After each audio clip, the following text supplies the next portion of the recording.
C'est un ami de Montréal qui ce matin m'envoie une liste de questions par Facebook sur l'impression à la demande, le print on demand. Puis il me dit gentiment à la fin, tu réponds si tu veux, parce que petite anecdote qui défraie la chronique, le jury du prix Renaudot a publié une liste de bouquins dans lesquels il y a un livre publié directement par son auteur en impression à la demande. Alors là, bon évidemment, ça fait du bruit dans le Landerneau, mais peut-être que le bruit il n'est pas au bon endroit, parce que qu'est-ce que c'est le prix Renaudot? Prenez déjà la liste des zigotos, je crois que c'est que des mecs en plus qui sont dans le jury en question. Regardez les bouquins qu'ils ont publiés, qu'est-ce qu'ils ont comme légitimité vis-à-vis de la littérature, ces types-là. Donc déjà, il faudrait relativiser comme ça, de yeux, prenez les choses à l'envers. Dans les prix Renaudot, puisque c'est une fois par an de ces 5 dernières années, qu'est-ce que vous avez lu et de qui vous vous souvenez comme auteur qui l'ait eu? Zéro patate, on est d'accord. Donc déjà, pour moi, ce qui est en cause, c'est cette espèce de jeu obscène, incestueux entre édition, critique, presse littéraire, où de toute façon l'important c'est de vendre les journaux qui parlent des bouquins plus que les bouquins eux-mêmes, et puis ras-le-bol, tout ça de toute façon, c'est que la machine molle, le ventre mou de la littérature.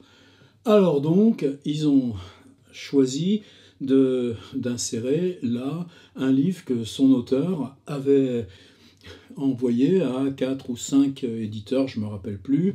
Il avait eu une certaine suite de refus, mais ça, moi, sur des textes vivants, forts, travaillés, je ne suis pas le seul, c'est normal avec l'âge respectable d'aider à pousser ceux qui débarquent, qui arrivent avec des manuscrits forts. On sait très bien que ça n'a plus rien à voir pour celles qui arrivent aujourd'hui, de même ce que c'était pour ceux de ma génération quand on a commencé début des années 80. Donc oui, à un moment donné, il s'agit de prendre cette décision. Est-ce que je garde mon truc au rencard parce que j'en ai marre de me faire humilier ou tout simplement ne même pas être lu ni entendu, quel que soit ce que j'ai mis comme de moi-même dans ce texte et ce qui joue esthétiquement. Je dis pas que ça, on n'est plus dans la merdouille du Renaudot, on s'en va là. Et où alors, je me dis, je le publie moi-même, je m'installe, je décloisonne, c'est-à-dire je m'installe comme éditeur. C'est-à-dire, ça aussi, quelle responsabilité avec les étudiants. Comment ça se compose un bouquin? Comment ça se travaille? Qu'est-ce que c'est les marges? La typo, par exemple, en France, on a un problème structurel avec ça. Les formations métiers du livre et les formations création littéraire, indépendamment encore des facs de lettres qui s'igouillent là-dedans, on ne sait pas trop quelle est leur mission actuellement. Ben oui, ces choses-là, en France, restent séparées, chacune de son côté, alors que ces questions de typo, d'espace, de mise en page, les questions de numérisation, le processus d'édition avec les outils numériques, eh bien, pour moi, ça fait partie de la formation de l'auteur, comme ce qui se passe dans la phrase elle-même. Bon, je ne sais pas de ça dont je vais parler aujourd'hui, je vais essayer d'être bref, j'y arrive jamais. Quelque chose qui, historiquement, se constitue, il n'y a pas eu, par exemple, de séparation libraire-éditeur, elle est très récente. C'est les libraires qui, au départ, avaient fonction d'éditeur, ouvraient n'importe quel Balzac sur ces questions-là, encore que Balzac. C'est parce que la fonction technique correspondant à la vente, aux représentants, à l'installation dans les villes de commerce, et puis de l'autre côté, les métiers de l'imprimerie, de la préparation, de la composition se spécialisaient tant que ces deux fonctions sont devenues autonomes.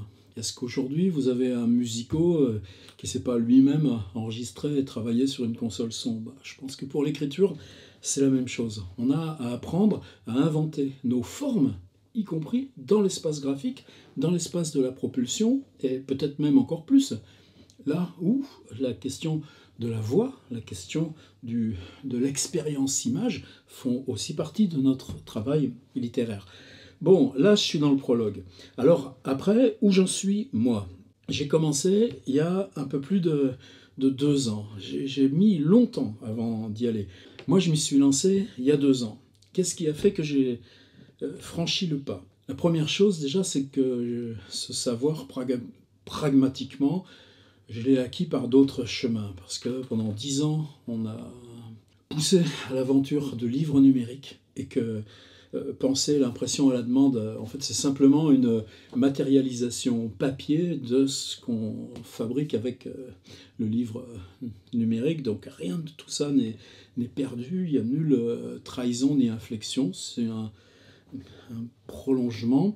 Et puis, d'autre part, j'ai eu la chance d'apprendre le print on demand parce que Hachette a installé à Maurepas, dans la région parisienne, là où sont ces énormes entrepôts, rue Gutenberg, à Maurepas, une petite chaîne très perfectionnée d'impression à la demande qui travaille avec un Américain installé à Nashville qui s'appelle Lightning Source. Alors ça, c'est les rappels un peu historiques ou basiques. Plein de compléments sur mon site si vous voulez enquêter plus sur ces questions-là. Qu'est-ce que c'est les installations en print on demand pour quelqu'un comme Hachette? Je viendrai à Amazon ensuite.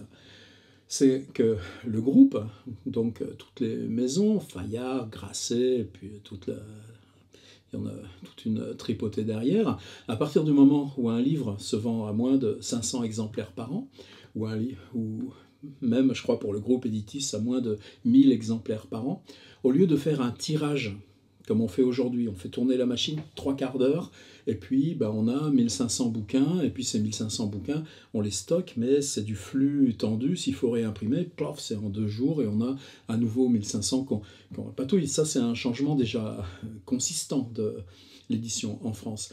Eh bien, avec le print on demand, on dépose les PDF du livre, le PDF de la couve, le PDF de l'intérieur sur un serveur, et tout déclenchement de commande à l'unité fait que la machine, la même machine que les autres, la même qualité, tourne en continu, mais de livre en livre, eh bien, ça change de titre, ça change de bouquin. Il y a juste à la toute fin un petit code barre qui indique à la bécane que c'est plus le même paquet, c'est plus le même truc. Donc une révolution qui est vraiment fondamentale. Et premier axiome, quand vous êtes en librairie et que vous achetez un bouquin Fayard ou un bouquin du groupe Editis, il est maintenant impossible, à la qualité du papier, à la qualité de la couve, à moins d'être vraiment exercé comme ceux qui pratiquent là-dedans, de reconnaître un bouquin en impression à la demande d'un autre bouquin.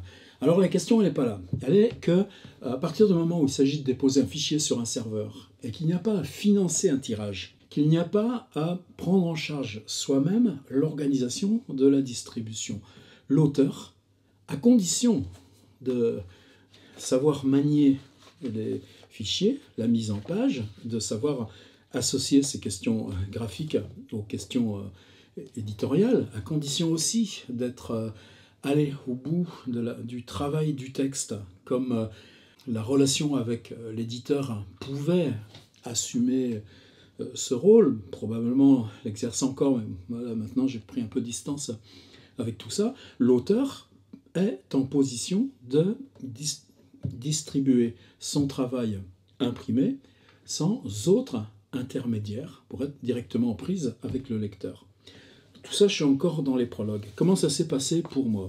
J'avais, ce que j'ai mis, ma petite pile, je les ai classés à peu près. Par exemple, mon deuxième livre, il s'appelait Limite, c'était chez Minuit. Il n'était plus nulle part disponible. J'ai envoyé, lors d'un échange avec Irène Lindon, ça s'est passé très amicalement, etc. Je lui ai dit, vous ne souhaitez pas réimprimer Limite, est-ce que vous m'accordez d'en reprendre les droits? Ça s'est fait à l'amiable, aucun problème. Et j'ai retravaillé Limite en intégrant entre chacun des passages, en fait, le journal de son écriture, en revenant sur comment, moi, j'étais passé du premier livre au deuxième livre. Alors après, est-ce que je repropose ça à un autre éditeur, Seuil, avec qui j'étais alors, et en disant, tiens, Ou alors se dire, eh bien, je le fais directement chez moi, sur mon site. Alors, un seul, j'aurais pu hésiter. Mais chez Minuit, j'avais aussi un fait divers, un truc vachement important pour moi. Quand j'étais étudiant, on vivait dans des pioles en coloc. Et dans une coloc à peu près exactement pareil, la rue d'à côté, un jeune type se prend un coup de couteau par une question totalement arbitraire. Et puis moi, tout d'un coup, ça m'avait fait un énorme flash avec 3 lignes dans Ouest France, mais se dire, putain, mais ce truc, ça aurait pu être... bon, voilà. Et donc, fait divers, je crois que c'est 1994, chose comme ça. Bon, ça n'existe plus, ces choses que vous avez laissées derrière vous. Verdier, c'était toute une vie, pareil. Bon, et ben maintenant, ces 3 livres, donc qui sont une part de ma vie, et peut-être justement même la part la plus secrète, la plus intime, comparée à d'autres bouquins comme Bio des Rolling Stones, etc. C'est une relation du lecteur à l'auteur. Vous souhaitez venir à ça? Oui, c'est plus de confidence. Oui, c'est plus de choses un petit peu, de rapports un peu personnels. Eh bien, sur mon site, vous pouvez simplement, en 2 ou 3 clics, faire que ce livre vous parvienne alors qu'il avait disparu tout simplement du paysage. Qu'est-ce qui m'a vraiment redéclenché encore? C'était dans Lovecraft. C'est que ça fait une bonne dizaine d'années que je fais un boulot sur Lovecraft. Ça continue. Là, beaucoup encore dans Innsmouth, The Shadow of Innsmouth. Là encore, ça aurait dû être la vidéo d'aujourd'hui si ce copain de Montréal ne m'avait pas interpellé. Vous savez qu'en 2015, je passe 2 mois à Providence et je retravaille sur les 3 étapes de manuscrit, tapuscrit de Lovecraft, d'un truc qu'il appelle son Commonplace Book, c'est-à-dire les notes d'invention, les notes de préparation. C'est un truc pour moi qui est infini parce que même aujourd'hui, avec le temps, je commence à savoir où est-ce qu'il a trouvé ça, à partir de quelle lecture et tout ça. Mais enfin, en tout cas, 15 ans de travail, 1919-1934. J'en prépare un état bilingue avec mes notes personnelles. Et puis, ce que je voulais dans ces trucs-là, qui en général dans les bouquins est rassemblé, il y en a 220, je crois, idées de récits de Lovecraft, mais qui est tassé dans une espèce de liste ni queue ni tête, c'est de l'honorer comme texte même, parce que c'est ce qu'on disait la grammaire de l'imagination, quoi. Donc avec un truc par page. Et là, au Seuil, on me dit, mais on ne peut pas publier ça, les gens ne connaissent pas. Et là, moi, ça m'a fait... alors, je l'ai proposé, je l'ai fait circuler. Bon, je ne vais pas rentrer dans le détail, mais à partir d'un moment, j'ai dit, bon, ben merde, que ce truc existe. Et donc, voilà comment s'est lancé Tiers Livre Éditeur. Ça, c'est le premier noyau. Qu'est-ce qu'il y a comme autre noyau, comme autre développement? Bon, ben, sur Lovecraft, par exemple, j'ai traduit... Rêve dans la maison de la sorcière, j'ai traduit Herbert West, Réanimator, je ne sais pas où il est, mais il est dans le coin. À un moment donné aussi, il y avait ces notes de 1933, voilà, Herbert West. Et puis, sur certains textes, l'envie de faire des versions bilingues. Ah, bah vous voyez, j'avais préparé les piles, mais je m'en mêle déjà pas mal. Donc j'ai plusieurs, voilà, musique d'Eric Zahn, par exemple, mais je crois que j'en ai 2 autres. Eh bien... Qu'est-ce que ça change? On est tous... Lovecraft, c'est extrêmement difficile. C'est comme faire des mots croisés quand on affronte sa phrase. Et puis pour moi, une traduction, c'est une proposition, mais une proposition où à chacun de revenir vers le texte et puis de s'ouvrir la tête avec ce qu'il invente de sa propre façon d'aborder les phrases. Donc pour moi, édition bilingue, là, c'était parfaitement justifié sur certains textes courts qui pour... HPL sont plus laboratoires. Bon, ben, je suis libre. Qu'est-ce que ces textes-là auraient comme destin commercial? Et puis ces choses, par exemple, les histoires de fantômes dans Bruce Beers. Mais merde, c'est historique, c'est important. Et quel régal à lire ça. À un moment donné, ces trucs n'existent pas. Ben voilà, moi c'est mon fond. J'ai retraduit aussi Bartleby. Je ne veux pas faire la pub de tout ça, mais c'est comme ça que s'est lancée cette maison. De même, pour moi, ce qui est indissociable, c'est les choses qu'on a envie de lire. Par exemple, je ne sais pas si vous connaissez Rome de Blaise Cendrars. Pour moi, En ce moment, je suis beaucoup dans Sandra. Rome, c'est la vie d'un type qui s'appelle Jean Galmo. Ben, quand je suis tombé sur les écrits de Jean Galmo, une traversée, c'est toujours le même thème. C'est soit le bagne, soit un voyage en bateau pour aller jusqu'au bagne. C'est une prose extrêmement lyrique, extrêmement poétique. Et bon, ça n'existe plus. À un moment donné, alors qu'ils s'en vendent sur mon site un ou deux par mois, etc., c'est pas la question. Mais pour moi, ce qui est important, c'est que aussi l'artisanat, c'est-à-dire que travailler page après page sur la retranscription, la mise en page, la mise en valeur de cette poétique de Galmo et la rendre dans un format technique d'aujourd'hui, c'est un enjeu et ça existe. Un auteur qui s'appelle Jules Lermina, j'ai toute une suite de trucs qui s'appelle Histoires incroyables. Oh, personne ne me l'achète, mais ça n'a pas d'importance. Moi, je l'ai fait, mes histoires incroyables de Lermina. Et il y a qui c'est disponible. C'est un petit peu différent, elle a 2 fois morte, voilà. C'est un petit peu Félix Fénéon. Nouvelles en 3 lignes, qu'est-ce que je voulais? C'était la présentation qui m'importait. Et surtout, il y en avait des transcriptions des faits divers en 3 lignes de Fénéon. Mais nulle part avec des index. Index des villes, et puis index de thèmes, des métiers, des suicides, etc. J'y ai passé plus de 2 mois à faire mon petit index manuellement. J'en suis fier. C'est les livres qu'on se fait pour soi. Jules Huret, en 1890, il interviewe plus de 60 auteurs, des grands, Zola, Mallarmé, Verlaine, mais aussi plein d'autres, les mystiques, Papus, tout ça. Mais plein qui aujourd'hui, ou Huysmans, mais qui ont complètement disparu des radars. Et cette question de qu'est-ce qui fait que la littérature, ça peut continuer après vous. Qu'est-ce qu'on joue? Comment ça se détache? Le travail le plus important qu'on fait par nécessité de ce qui se joue dans une espèce de bruit ordinaire d'une société. Alors il y avait longtemps que moi j'avais une vieille édition de Jules Huret, Enquête sur l'évolution littéraire. Mais c'est un livre qui était indisponible depuis je ne sais pas combien de temps. Eh bien, ça a fait une file. Alors, je ne vais pas insister plus. Pour moi, l'espace de liberté que représente cette collection, après j'arrête de faire mon baratin là-dessus, en quoi les expérimentations qu'on fait, quelle tronche ils font nos éditeurs?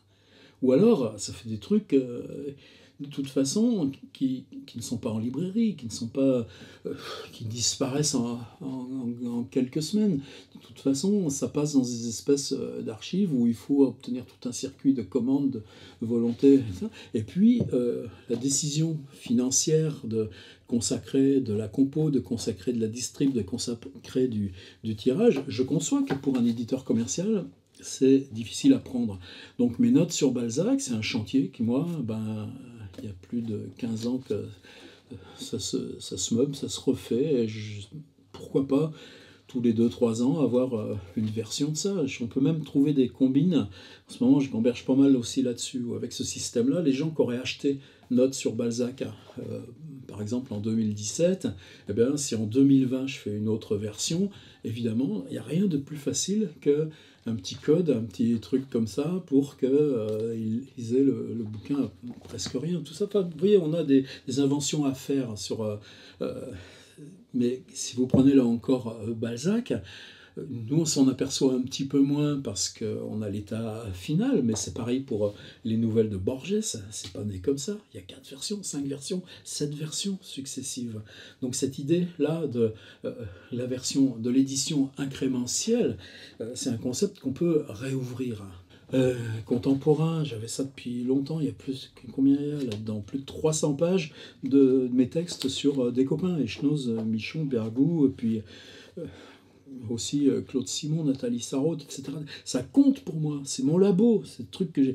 Bon, maintenant, ça existe. Alors, c'est pas facile. Est-ce qu'on peut vivre de ça? Pour l'instant, pour moi, c'est pas le cas.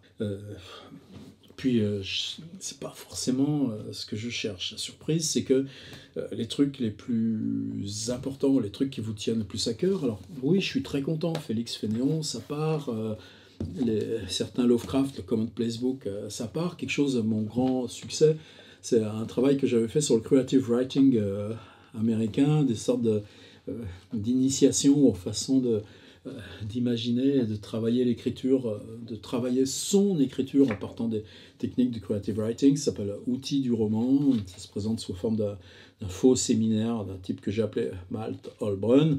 C'est un plaisir aussi. Ouais, tant mieux, ça marche.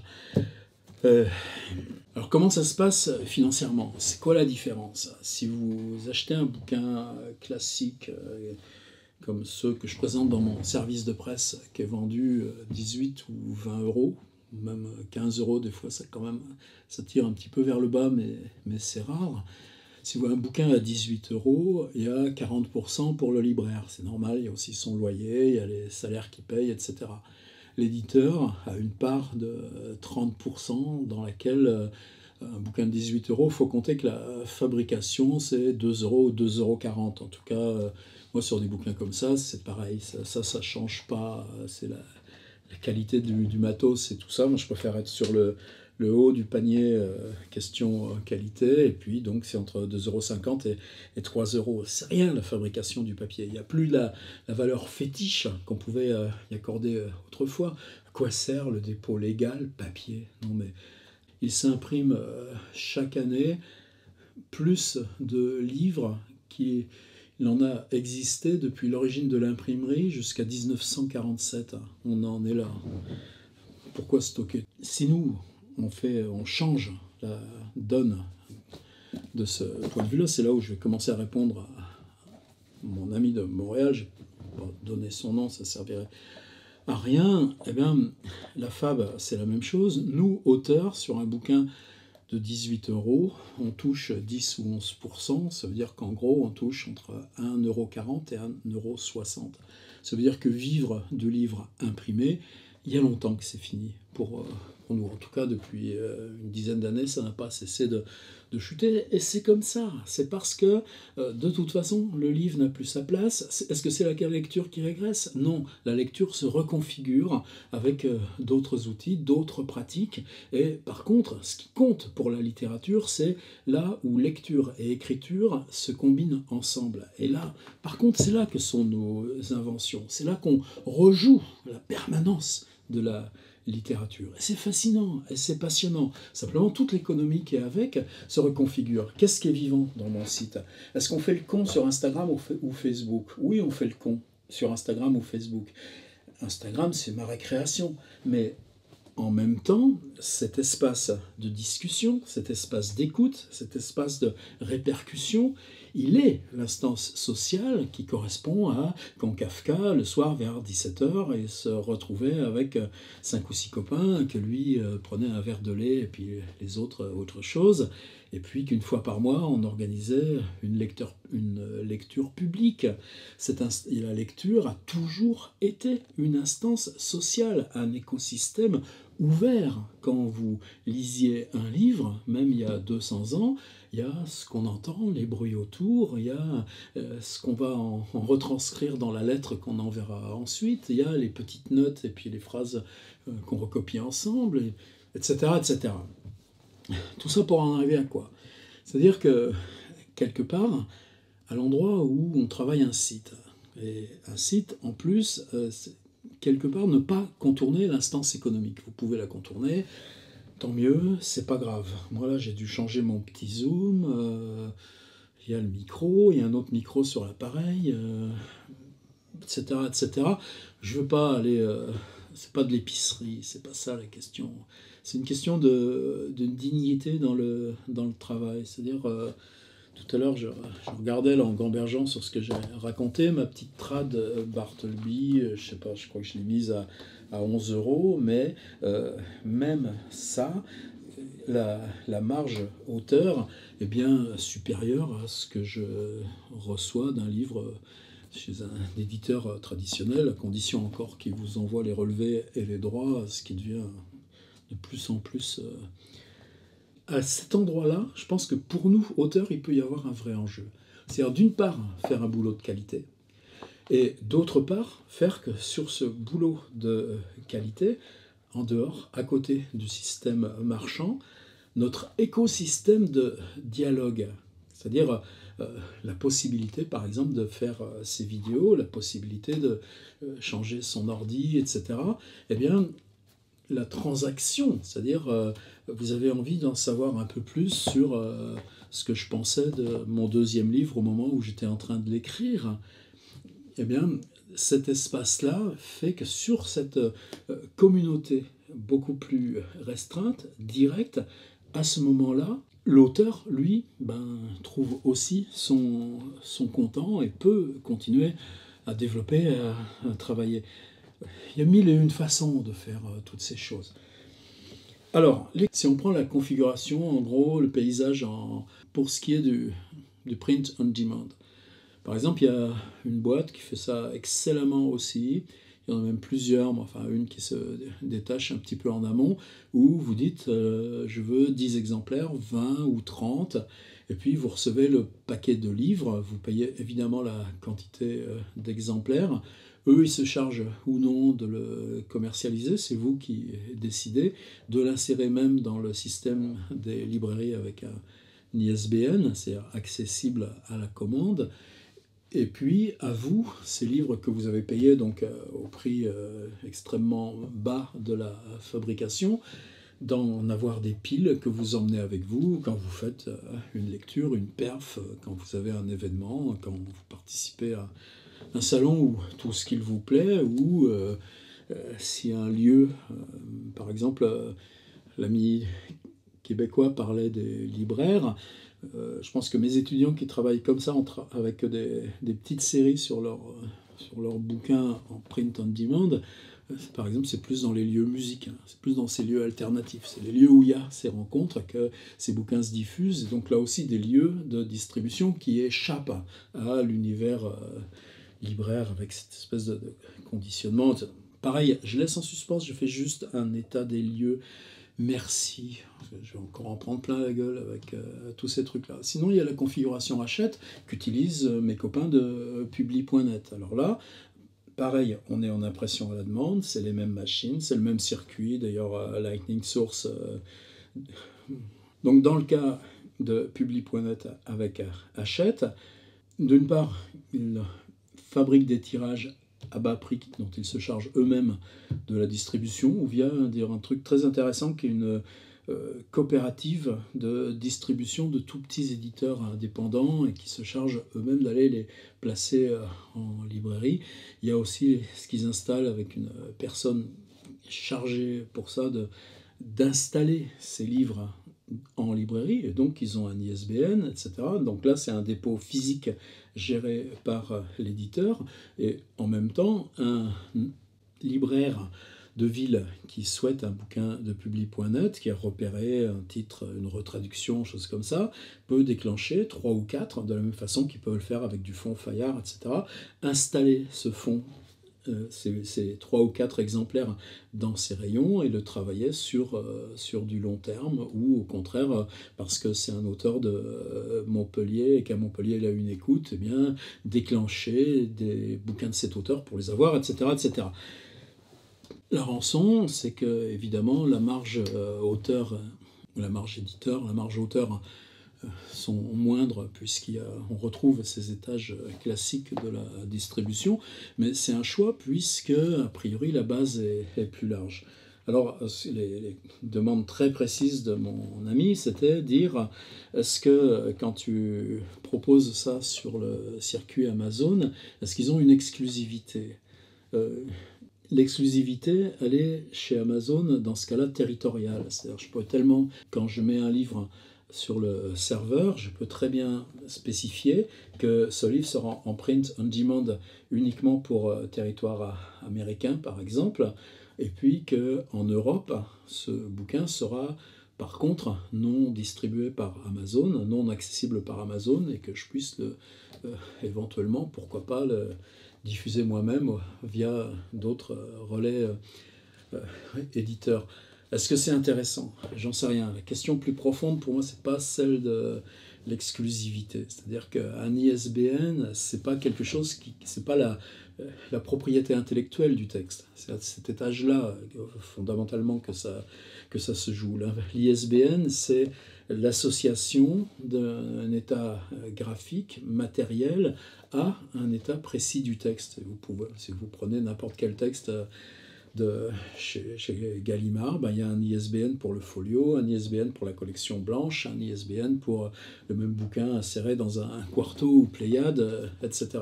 Donc la question, elle n'est pas spécifique à l'existence de l'ISBN. C'est-à-dire, si j'arrête la distribution de ça et que je dis à Amazon, je le retire de la commande sous cette forme tiers-livre éditeur, parce que, imaginons, le seuil me dit, tiens, on va faire un point seuil avec ton truc, on paye tiers-livre, je sais pas, 3000, etc. Pourquoi pas, hein? Ça me ferait mon Noël, je changerais encore mon appareil photo ou quoi. Si je me rachèterais une caméra VR, bon, on n'en parle pas, de toute façon, personne n'en veut. C'est bien ça la question, en fait. C'est qu'on n'en est plus dans des zones de choix. Qu'est-ce que me demandait mon ami? Est-ce que tu bénéficies de la possibilité d'imprimer à bas prix pour des commandes éditeurs? Oui. C'est un tout petit peu plus compliqué que ça parce que Amazon, lorsqu'on déclenchait ses commandes éditeurs, il les imprimait directement à Seattle, et donc il fallait qu'on rajoute, pour avoir un port pas cher, 5 semaines de délai, donc c'était nul. Par contre, là, ce qui est en train de se passer chez Amazon, il suffit d'aller voir sur leur site, c'est rien de... Je n'ai pas d'informateur privé à ma disposition, en tout cas j'en ai, mais ils me disent rien, et c'est du sérieux tous ces trucs, chacun pour soi. Ce qui était pour Amazon KDP, Kindle Direct Publishing, c'est-à-dire ce qui gère les livres numériques qu'on lit sur Kindle. Aujourd'hui, c'est eux qui vont gérer le print on demand. Ce qu'ils appelaient Create Space est en train d'être liquidé au niveau international, et donc en échange, c'est que du coup c'est KDP français qui va gérer le print on demand en France, et donc là, dans les jours ou semaines à venir, on va enfin bénéficier de cette même possibilité, c'est-à-dire je peux commander un livre au prix simplement de l'impression, 3 € par exemple, et puis moi les proposer. Alors, est-ce que ça vaut le coup sur le site? Et je ne sais pas ce que comment vous réagiriez, c'est-à-dire effectivement je peux en commander 5-6 et puis renouveler, et puis les avoir ici, et quelqu'un sur mon site, au lieu de dire je clique et puis je le reçois dans 2 jours dans ma boîte aux lettres, ce qui me paraît moi tellement simple, quoi. À quel moment plutôt je peux j'envoie le mail à l'auteur, et l'auteur dit, bien, qu'est-ce que je rajoute? Je peux vous mettre, tiens, pourquoi pas une photo, mais bon, est-ce que ça intéresse? Franchement, je pense pas. Est-ce que je peux avoir un stylo? Enfin, du moins, je peux aller au supermarché acheter un stylo, parce que là, j'en ai plus, et puis faire une belle dédicace manuelle.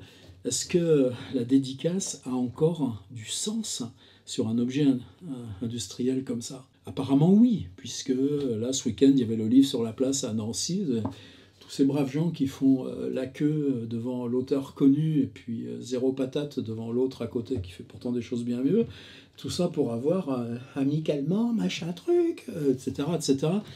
Bon, je ne suis pas convaincu.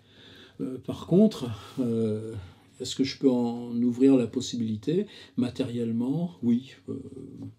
Bon, pourquoi pas? J'ai des choses plus personnelles, là, tiens. Beaucoup plus restreint, ma série de Jean Barbin, des choses comme ça, ou des choses que je peux faire, par exemple, un tirage limité, un tirage que je mets chez Amazon, et puis au bout de 2 mois, terminé, je l'arrête. Ça aussi, c'est génial, on se retrouve comme du théâtre, comme une expo de peinture, et à ce moment-là, dire, vous le voulez, ok, eh ben, simplement, je vous l'envoie avec une dédicace ou une jolie enveloppe avec quelque chose dedans. Quand vous achetez chez mes copains de Monstrographe, Martin Page, Colline Pierret, vous ouvrez l'enveloppe, qu'est-ce que vous avez dedans? Un petit malabar, une petite carte postale. Bon, on peut réfléchir à ces choses-là. Question plus sérieuse qui renvoie au tout début, pour si vous êtes encore là à écouter. Mon ami de Montréal me dit, mais un libraire qui veut commander des livres de François Bon, comment il fait? Et là, c'est un petit peu pour ça que je me suis dit, tiens, il faut que je réponde en vidéo, même si j'avais l'illusion que je pouvais le faire en 10 minutes. Ben, je crois que ça, c'est fini. C'est-à-dire, je peux me balader en France, et puis de toute façon, j'ai toujours le réflexe d'aller voir les librairies, donc forcément, on regarde si on est quelque part. J'étais très content, je passais à Nice, à Masséna, en vitrine, ils avaient la traduction du Kenneth Goldsmith. J'étais touché, merci, librairie Masséna. Je sais que si je vais chez Mola à Bordeaux, je vais en trouver des bouquins. Par contre, on est passé à Banon, une librairie Les Bleuets, où a priori il y a un stock énorme. Fini, j'y suis plus. Donc la question de la dispo en librairie, je crois que ça change. C'est-à-dire qu'avant, le libraire, c'est celui qui rend matériel l'accès à l'auteur pour ceux qui ne s'y attendent pas. Je pense qu'aujourd'hui, si on décide d'être sur Internet, c'est que c'est Internet qui joue ce rôle. C'est-à-dire, si vous êtes sur mon site, si vous êtes tombé sur mon site, si vous passez sur mon site, si on a ce dialogue par les vidéos, etc., vous voulez le prolonger par un livre, eh bien, ok, le livre est là. Et c'est dans ce sens-là. Alors, après, ce n'est pas des questions d'Amazon. Quand vous lisez tous ces articles à la noix là, sur l'histoire du prix Renaudot, mais ils y connaissent. Mais alors, rien. Par exemple, aux États-Unis, donc Amazon, CreateSpace, a un accord avec Ingram. Et Ingram, c'est ce qui joue le rôle de distribution en bibliothèque et en librairie. Et Ingram, évidemment, donc, si vous êtes aux USA et que vous souhaitiez acquérir un livre qui est distribué par Amazon, dans ce cas-là, il n'y a aucun problème. Ça y est. En France, le même rôle est joué par un organisme qui s'appelle Dilicom. Est-ce qu'on y a accès? Oui. Mes copains de Numérique Livre, ils font ça. Alors, on paye, je pense que c'est 300 balles, un truc comme ça, c'est rien. On a vite fait de le récupérer sur les ventes. On prend un abonnement à Dilicom, on a notre propre ISBN. On a par contre, on est obligé de retourner là au dépôt légal, alors que moi j'ai pas besoin de ça. Et à ce moment-là, les livres sont dans la grande base d'Illicom, c'est-à-dire qu'un libraire peut les commander soit pour les avoir en rayon, soit tout simplement parce que pour répondre à la commande individuelle d'un client. J'ai choisi de ne pas le faire. Probablement j'ai tort. Probablement ça me prive de choses qui font que notes sur Balzac probablement partirait, enquête sur l'évolution littéraire partirait, mais en même temps il n'y aurait plus besoin de passer par ce dialogue direct qui est sur mon site.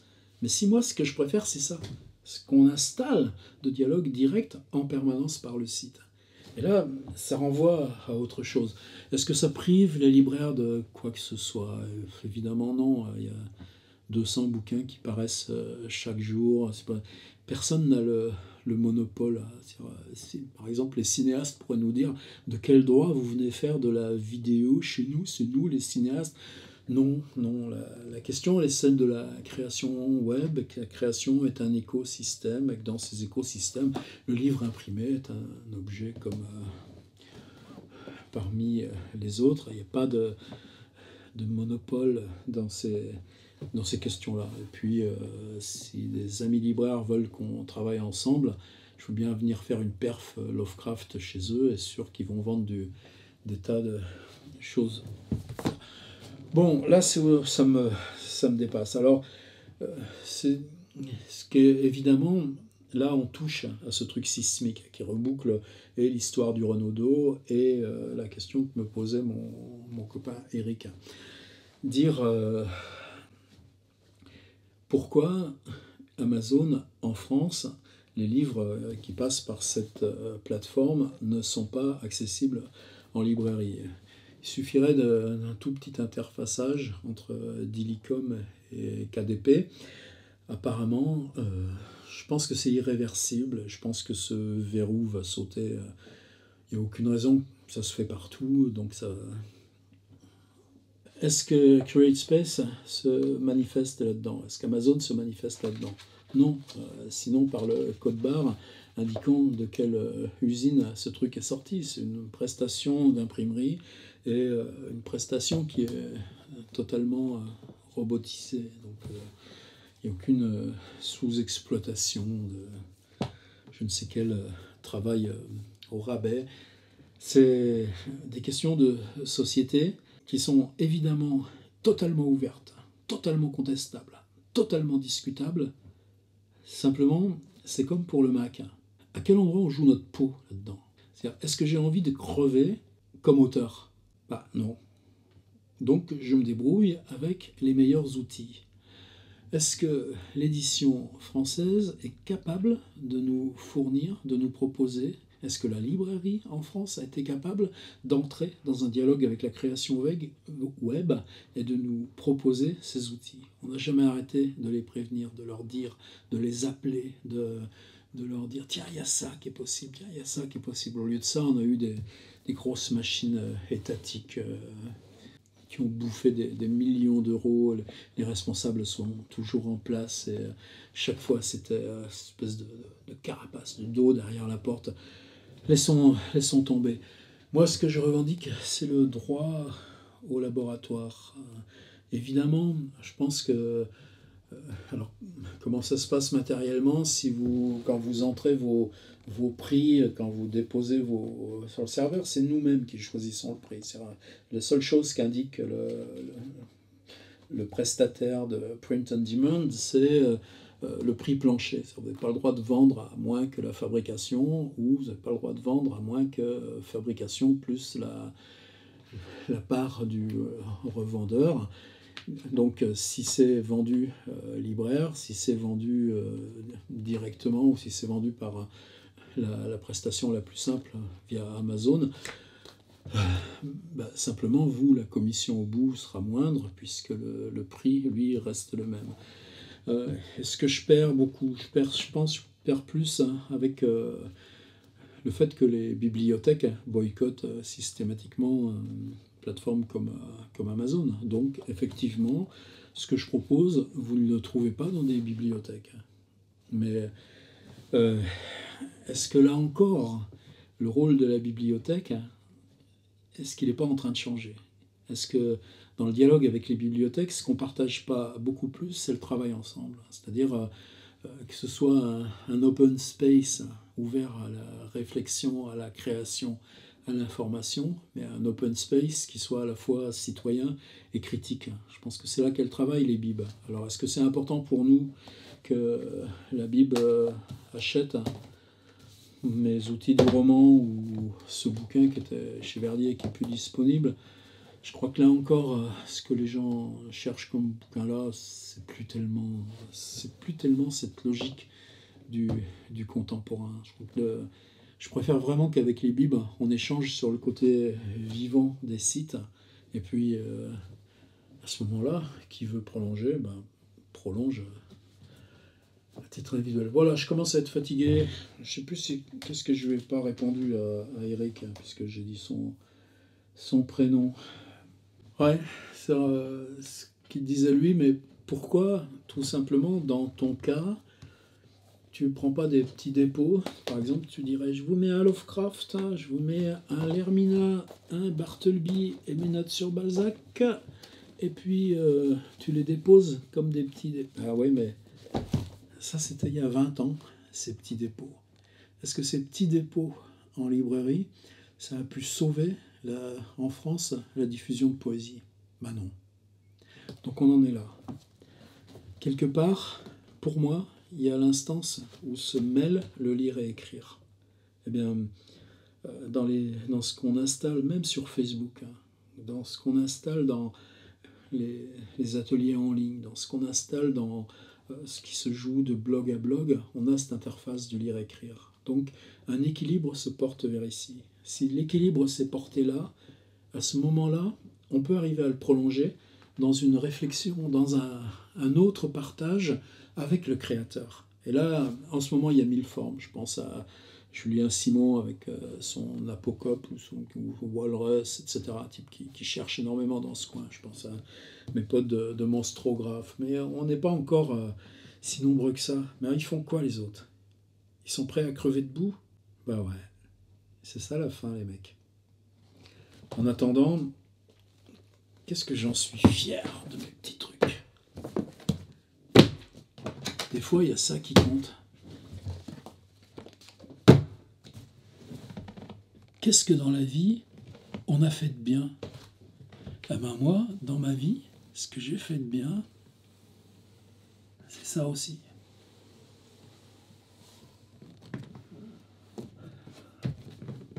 Est-ce que c'est bien que ce soit chez Amazon ou pas? J'ai même pas le choix. Même achète, ils prennent pas.